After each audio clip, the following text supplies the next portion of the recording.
Decembra bo v občini Bled za prevoz občanov skrbel Rudolf, pa ne tisti božičkov jelenček Rudolf z rdečim noskom, pač pa električno vozilo z imenom e-Rudolf.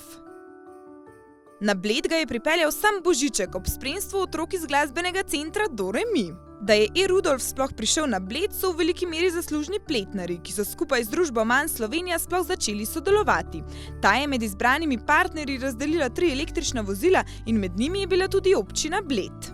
To je sodelovanje z občino v dogovoru med pletnarji in občino, kaj narediti recimo, da lahko pridejo domačini na Bled, da so fraj parkirnine, da lahko kaj popijo na štantah. In smo prišli pač do tega imena e-Rudolf, ta kombi, ki je tukaj pred nami, in pač kdor ga pokliče, ga bo dobil na razpolago. In to brezplačno.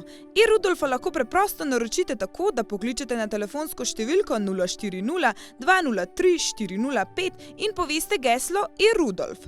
Zapelje vas po celotni občini in do železniške postaje Lesce Bled, v času, ko je odprta zimska pravljica na Jezerski promenadi, torej od ponedeljka do četrtka med 15. in 19. uro in od petka do nedelje med 11. in 21. uro. Jaz sem res zelo vesel, da lahko to tukaj uporabljamo za vse tiste, ki morajo stalno klicati kakšne sorodnike in tako naprej, da jih pridejo skrat peljejo kam. Mislim, da ne bomo nobenega posla komu pojedli. Avtomobile že imamo, sedaj pa je tukaj še električni kombi, doda župan, ki želi, da bi občani čim bolj izkoristili možnost vožnje z e-Rudolfom. Električno vozilo ne povzroča hrupa, je brez izpustov in je tako v skladu z zeleno in trajnostno usmerjenostjo občine Bled. Tudi po številu polnilnic za e-vozila občina sodi v sam vrh. 34 avtomobilov se lahko na Bledu naenkrat polni z elektriko. Mislim, da je to slovenski rekord, pa še marsikje drugje.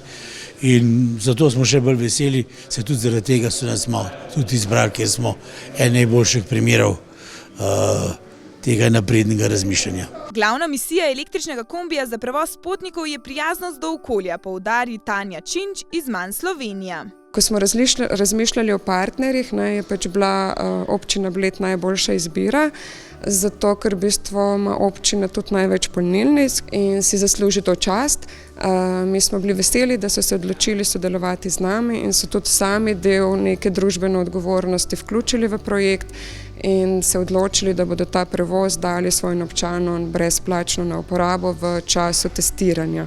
Tako da ga dejansko testirajo v mesecu decembru brezplačno z naše strani. Hkrati dobivamo pomembne povratne informacije, kako je logistična veriga v Sloveniji pripravljena na prehod na elektriko, ker dejansko gospodarska vozila zahtevajo več priprave, kot če se v privatnem življenju odločiš za električni avtomobil. Ko gre v bistvu za posel, mora biti vozilo zanesljivo, mora biti domet prekalkuliran, polnilnice morajo biti na razpolago, tako da v bistvu bomo tudi hkrati dobili neke pomembne povratne informacije, kako je stanje v Sloveniji, kaj moramo vsi skupaj še narediti, pa premakniti, da lahko gremo v trajnostno mobilnost, kar je pač cilj vseh nas. Če se bo e-Rudolf dobro obnesel, pa si lahko obetamo še kaj več.